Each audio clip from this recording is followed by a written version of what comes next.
Desde la 107.3 FM Radio María, les invitamos a que compartan con nosotros el santoral que la Iglesia Católica recuerda el día de hoy, 11 de septiembre, al Señor de los Milagros de Buga y a San Emiliano.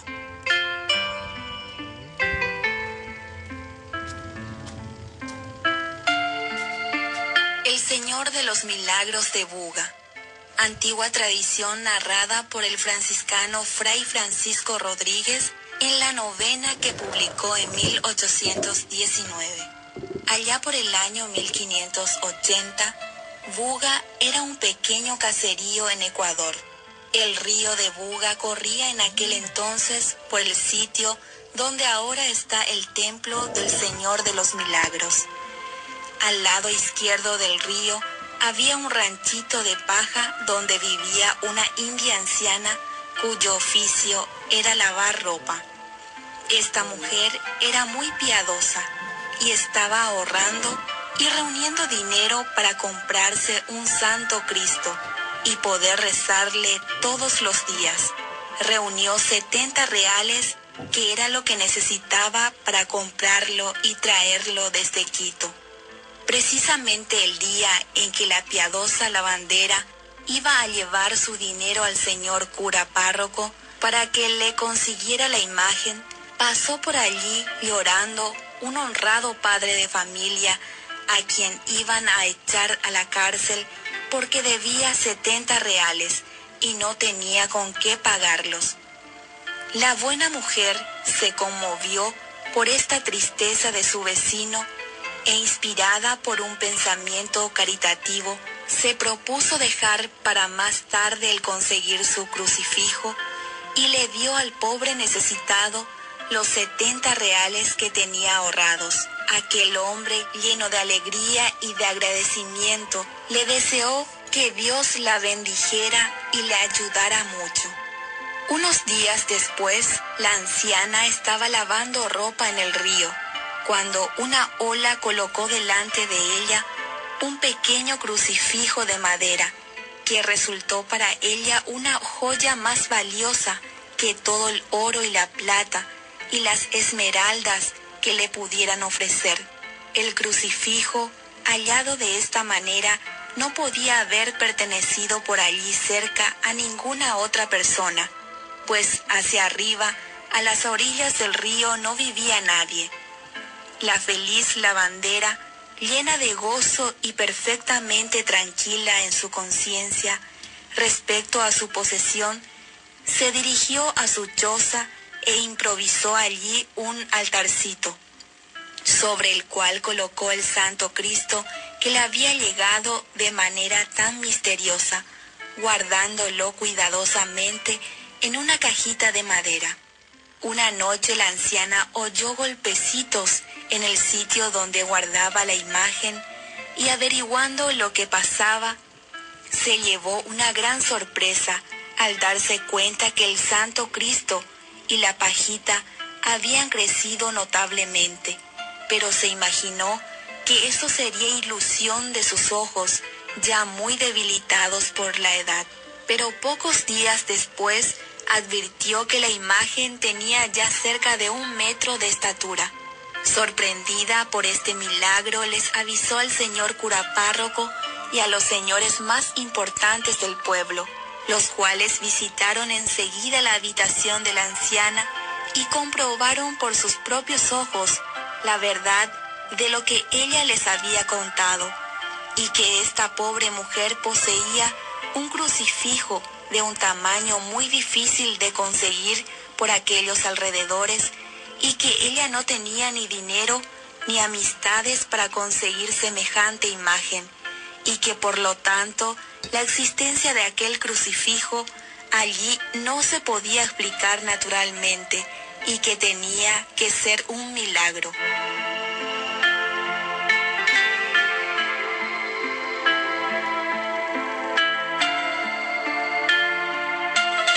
Y resultó que la sagrada imagen se fue deformando porque los devotos le quitaban pedacitos de madera para llevarlos como reliquia y porque todos la tocaban con sus manos sudorosas. y se fue poniendo tan fea que ya a los muy amigos del arte, más que devoción, les causaba repulsión. Entonces un visitador especial, llegado de Popayán, mandó que la dicha imagen fuera quemada y destruida por el fuego. Los devotos se estremecieron de sentimiento al conocer esta orden, pero era necesario obedecer. Pero lo maravilloso fue que la imagen, al ser echada a las llamas, empezó a sudar y a sudar tan copiosamente que los vecinos empapaban algodones con aquel sudor para llevarlos como reliquias y obtener curaciones. Este milagro fue comprobado y atestiguado con la gravedad de juramento por numerosas personas. Al terminar el sudor, la sagrada imagen se había vuelto mucho más hermosa de lo que estaba antes, y se le fue lo que anteriormente tenía de desagradable. La señora Luisa Sánchez, que vivió en aquellos tiempos, declaró con juramento: el sudor duró 2 días.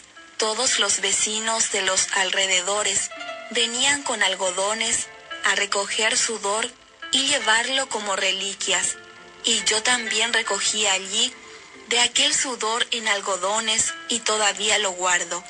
Desde aquel milagro, la gente le empezó a tener gran devoción a esta santa imagen y a considerarla como una hechura milagrosa, y comenzaron a obtener favores de Dios que consideraron sobrenaturales y milagrosos, no solo en esta ciudad, sino en muchas otras ciudades y regiones de donde se han visto llegar muchos romeros y peregrinos a visitar la sagrada imagen.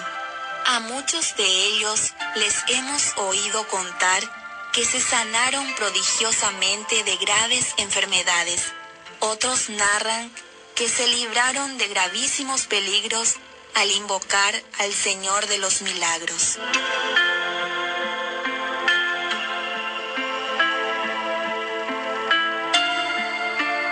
Sigue diciendo la crónica de 1819, después de estos sucesos extraordinarios, el ranchito de la anciana se convirtió en sitio de oraciones y peregrinaciones. A los anteriores milagros siguieron muchos más, y fue tal la cantidad que la gente le dio a esta imagen el nombre con el cual se le conoce desde hace siglos: el Señor de los Milagros.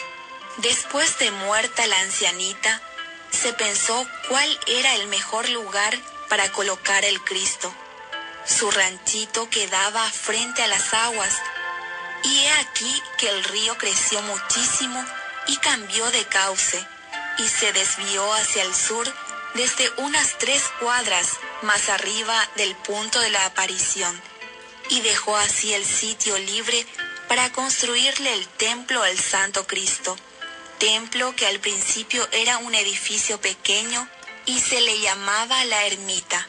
Apenas se fueron difundiendo las noticias de los maravillosos milagros que se conseguían junto al Cristo de Buga, se desató una corriente de peregrinaciones y devociones. Recordemos que quien hace los milagros no es la imagen, que es de madera o yeso, y que no puede hacerse milagros a nadie. El que hace los milagros es nuestro Señor Jesucristo, cuya santísima pasión y muerte recordamos cuando veneramos la imagen del Santo Cristo. En 1907 tuvo lugar la construcción y consagración de un nuevo templo, construido con las donaciones de sus devotos agradecidos, y se hizo una solemnísima traslación de la milagrosa imagen hacia su nuevo altar. En 1937, el Papa Pío XII, por medio de su secretario el cardenal Pacelli, expidió un decreto por el cual decretaba que al templo del Señor de los Milagros de Buga se le concediera el título de basílica.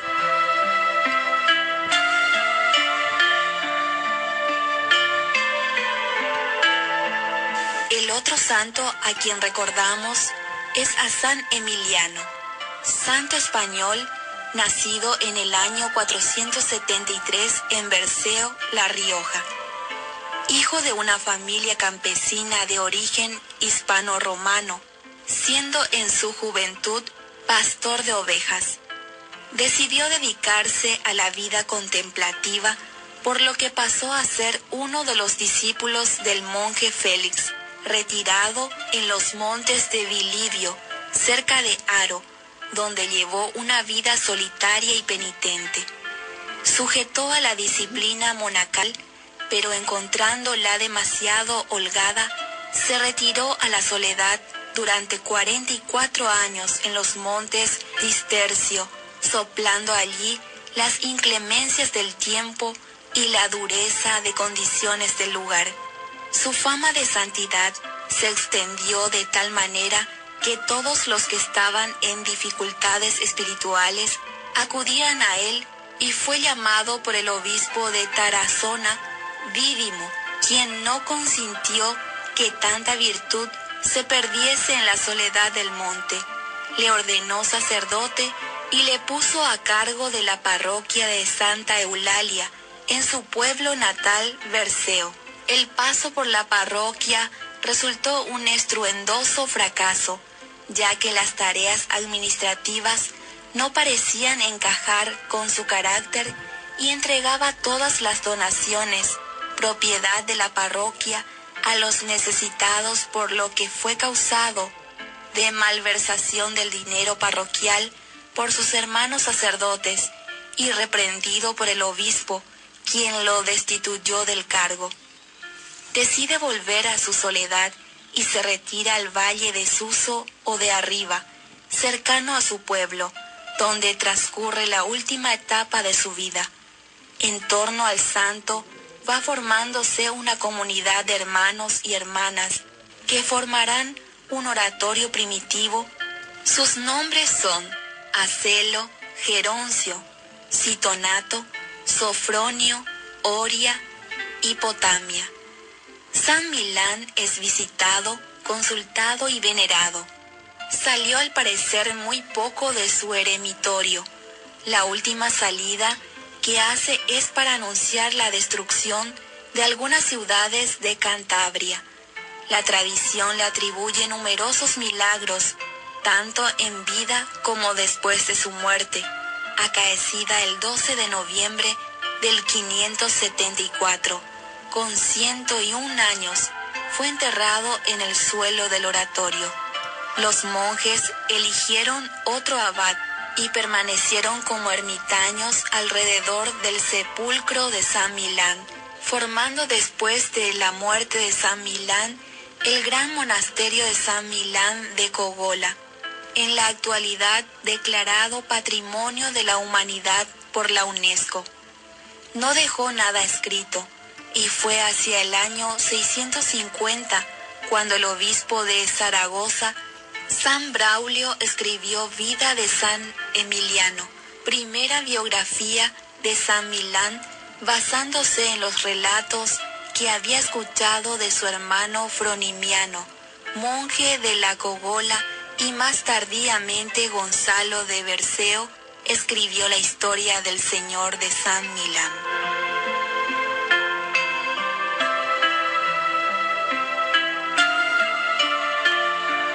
De esta manera hemos compartido la vida de los santos que la Iglesia Católica recuerda el día de hoy, al Señor de los Milagros de Buga y a San Emiliano.